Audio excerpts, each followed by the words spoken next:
So the other day, I stumbled into an article that I thought would be pretty cool to go over to see if I agree or disagree with the sentiment. MSN.com. This is called 15 Things Millennials Did as Kids But Are No Longer Normal. Now I want to know just how far back into childhood this thing will go. The world has transformed at an unprecedented pace, and with it, our everyday experiences and norms have undergone significant changes. As millennials, those born between the early 1980s and the mid 1990s, look back on their childhood, they cannot help but notice the stark differences between then and now. Technological advancements, cultural shifts, and evolving societal trends have reshaped the landscape of our lives, rendering certain things that were once commonplace distant memories. I have kind of gone over some of my own personal experiences on individual subjects, so it would be cool to see what they have going on in here. Landline phones.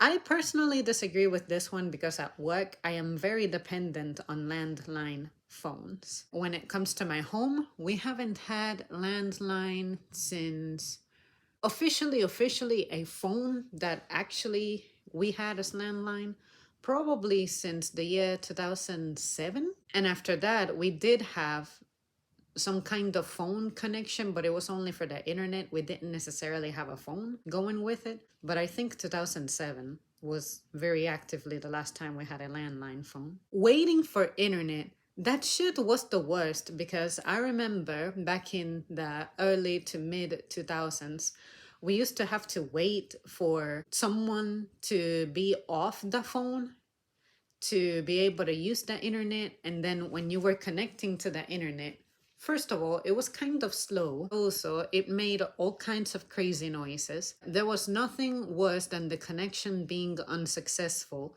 for whatever reason. I never wanted to deal with that. But I'm happy now that the phone doesn't have to depend on the internet. Now I can use both the phone and the internet at the same time on the same device. That is a big deal now. But that used to be the worst. Imagine having to wait for a phone call and then, oh, the phone call is not going through because you're connected to the internet. Yeah, it was so primitive. Physical maps. Oh my goodness. I still have a copy of a road map from the year 2005, and I have it on my car. But there have been so many changes to the road that it would be so obsolete. But I do have an appreciation for maps because if there's something that doesn't change, it's cities. It's not like, oh my God, I'm building this new town over here, therefore it's not gonna be on the map. Every town, every city ever that needs to be around is already on the map. I can appreciate that map for showing me at least what I can expect to see ahead when it comes to US states, because you guys know that I don't necessarily know them very well off the top of my head, but I like to keep it just in case. But I will admit I'm so rusty reading maps that even if I were to read it, I wouldn't really know my way around.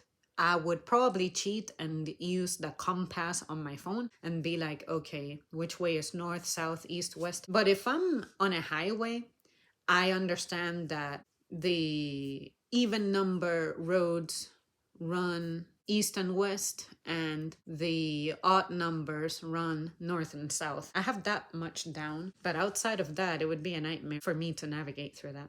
Blockbuster Video.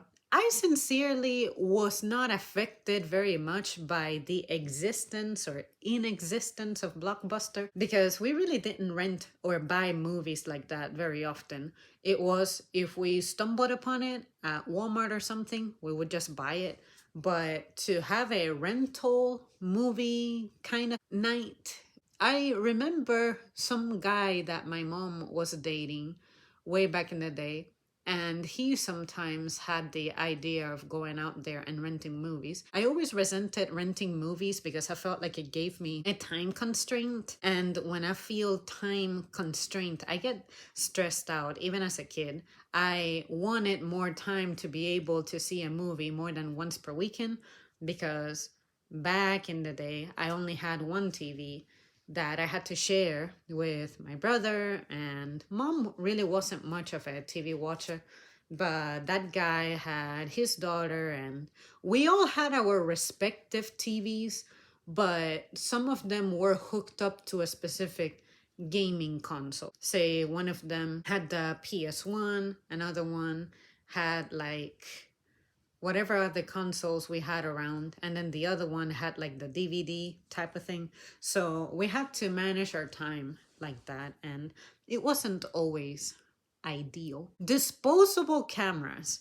Now, I vividly remember my cousin being more of the Kodak disposable camera guy. Mom had an actual real camera that you had to have the little film developed and stuff.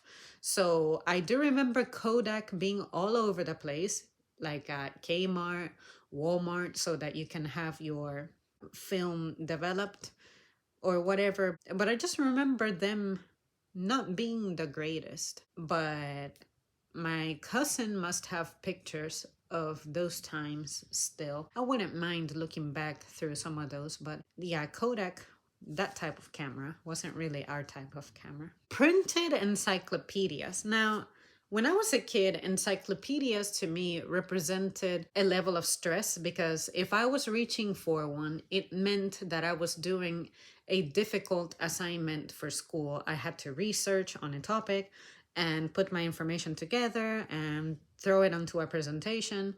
So it wasn't my favorite kind of book as a kid, but I can say that on my last year of high school, I started having an appreciation for them. But unfortunately, that was definitely the most technologically heaviest year I ever had, naturally, since it was my final year in school. But I'm not gonna front, I do miss them. I even remember how they tend to smell too. Because some encyclopedias were really old, they had like that old book, hard book cover with the pages browning on you kind of scent. Encyclopedias, I remember them. Didn't associate them positively, but now looking back, it's like we lived in simpler times back then. Paying with cash, I can absolutely relate to this one. The only time I carry cash with me nowadays is if I had to return something that had a deposit on it, or if I happen to need to go to a laundry that doesn't take digital payments. I discovered one that opened here about a year and a half ago, and I can just pay using an app. And I've been the happiest ever because I always disliked having to plan for it and get cash back and change it into coins. And now it's like, oh my God, I don't even have to pull out my card or my wallet. It just gets done automatically. And I also just don't like that cash is just overall filthy. I have never liked paying using cash. And I want to say that I have a memory of maybe cashing 3 of my paychecks ever. And after that, I said, I want to keep them in my bank. I just want to deposit them and carry just a little piece of plastic with me because I just feel more peace of mind knowing that I'm not carrying a large amount with me. Saturday morning cartoons. Oh my God, those were so cool. I remember that for the longest time, I had to catch reruns as opposed to the original Saturday morning cartoons. But my kind of cartoons were things like the X-Men and what else was out there? I just remember the X-Men the most. Little cartoons like that were the thing. And then toward my last few years, kind of incidentally catching what was airing as a teenager, I want to say it was back in like the year 2004, 2005. They had Buzz Lightyear on Star Command. I think that was on Toon Disney. It had to be Toon Disney because it's Buzz Lightyear. That's a fucking Disney character. I remember that. But I'm not sure if that was a Saturday morning cartoon. I think that might have been a cartoon that came on, but at a different time of the day.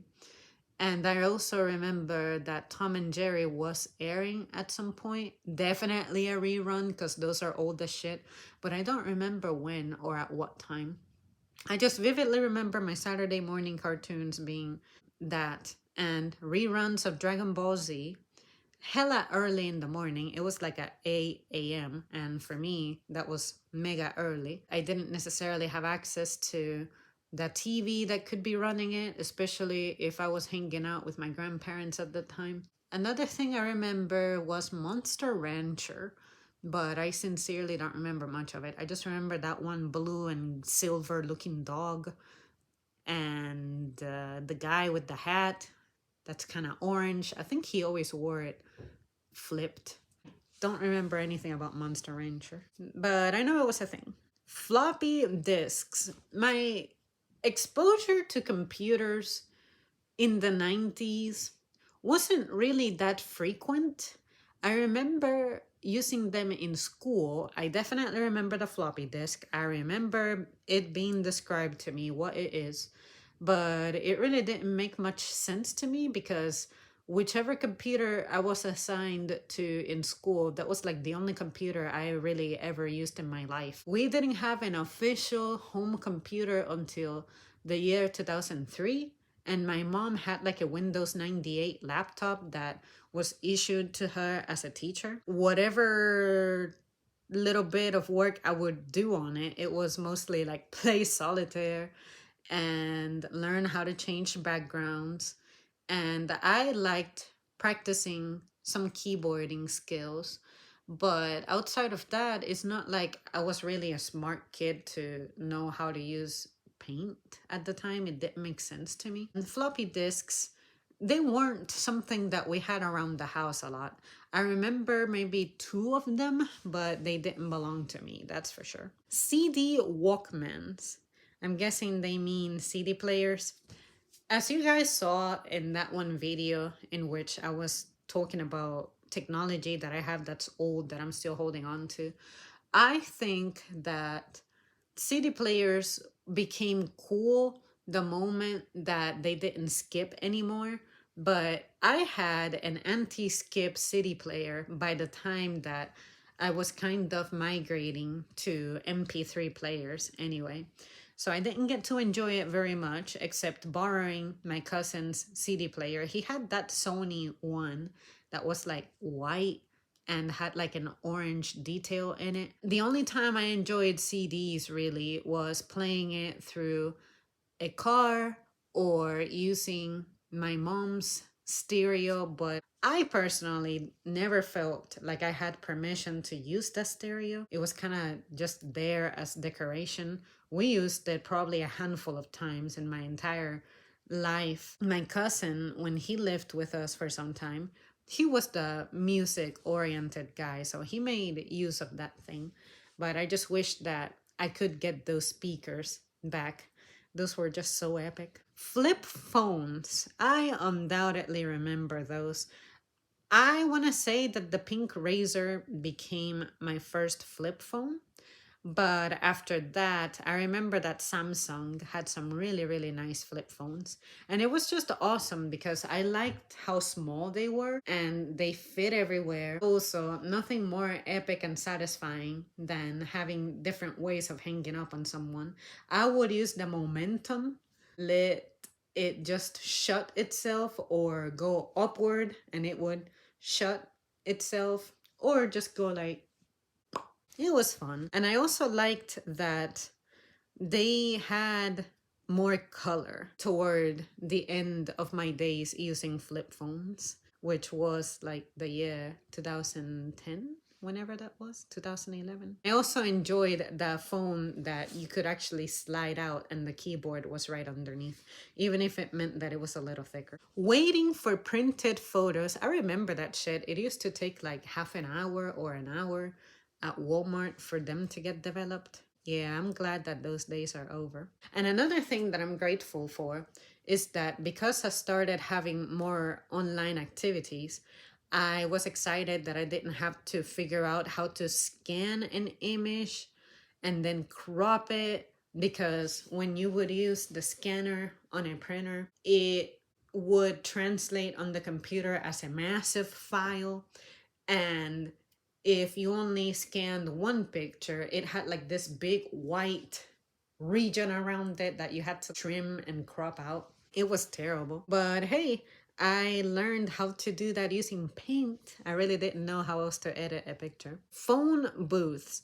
I think I have only one experience using a public telephone, and I think it was more to troll my mom more than anything. I don't remember having a genuine need for those. And I remember my mom telling me to just not touch things in general that people use often, and that was an example because it's germy and dirty and shit. So then I said, okay, that is an indication to stay away from that. But I remember when phones used to be around, some of them had like an orange sign next to them to make them stand out some more. Tamagotchis. I actually never had one, so I have nothing to say about those. But I do remember seeing other people having them. TV Guide magazine. The idea of relying on a printed guide to know when and where a TV show would air seems antiquated compared to the instant accessibility of streaming platforms. I kind of remember that, kind of don't. To me, the TV Guide magazine, I don't have a personal recollection or experience with it, but to me, the closest thing to that I ever had was when we had cable and you could press like the guide button, I guess. Come to think of it, maybe that's why it's called guide on the remote. But anyway, it kind of gave you the schedule and you can just, I guess, our version of scrolling through it, just evaluate, investigate, go down the channels and see what comes up hours ahead. I forget how far into the future you could examine the schedule, but I want to say that you could go at least 4 hours ahead. And nothing sucked more than a long ass TV show or long ass movie that you couldn't see the end of, and you're like, great, this thing is so long that I cannot tell at what time it ends. And that's it. That seems to be the end of that little article there. Not bad. This was a very nice reminiscence kind of exercise. What about you guys? Which one of those resonated with you the most? For me, except for the Tamagotchi one, or Tamagotchi, whatever they were called, I really don't have any of them that I can say, oh my god, they're totally unrelatable. I, at some point, observed my brother and my mom using paper maps, but outside of that, sure, those things may be antiquated, but I am someone who strongly believes that you should know how to operate old technology. You should know how to do things the old way.